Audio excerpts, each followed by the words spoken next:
हे दोस्तों, आप लोग देख रहे क्रेजी फॉर भोजपुरी।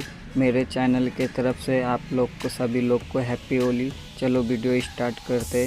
पहली मूवी है कल्लू जी की, जो आने वाली विद्यापीठ, जो कल्लू जी की आने वाली है, उनका फर्स्ट लुक आ गया। उसके बाद नेक्स्ट मूवी है शादी एक रात की, जो यश कुमार मिश्रा है, जो जिसकी शूटिंग चालू हो गई। उसके बाद दरार 2 है, दरार 2, जिसमें मूवी शूटिंग वीटिंग सब ख़त्म हो चुकी है, बस ट्रेलर आने की बारी है। तो अभी ये महीने में तो नहीं आएगा, अप्रैल के महीने में फर्स्ट वीक में या सेकेंड वीक में आ जाएगा।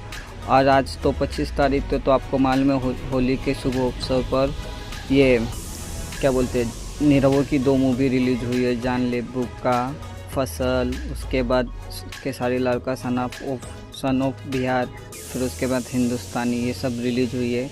हाँ, और आपको एक और मूवी के बारे में अपडेट देना चाहता हूँ, जो चिंटू पांडे जी की मूवी है सूरबीर, जिसकी शूटिंग स्टार्ट हो गई, आप देख सकते हो स्क्रीन पर। अपडेट है, आज निरहुआ का होली का सॉन्ग आएगा, मतलब सब लोग का आ गया, लेकिन आज ही होली है तो आज एक होली सॉन्ग आने वाला है, जिसमें कल्लू है, निरहुआ है और परवेश वाला, ये तीनों मिलके गाया है।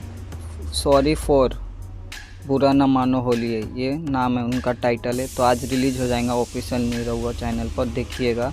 वीडियो अच्छी लगे तो लाइक करें और शेयर करें। ये अपडेट जानने के लिए सब्सक्राइब करके रखो, जैसे ही मैं कोई नया वीडियो बनाऊंगा तो आपको अपडेट हो जाएगा। मिलता आपको नए वीडियो में, बाय।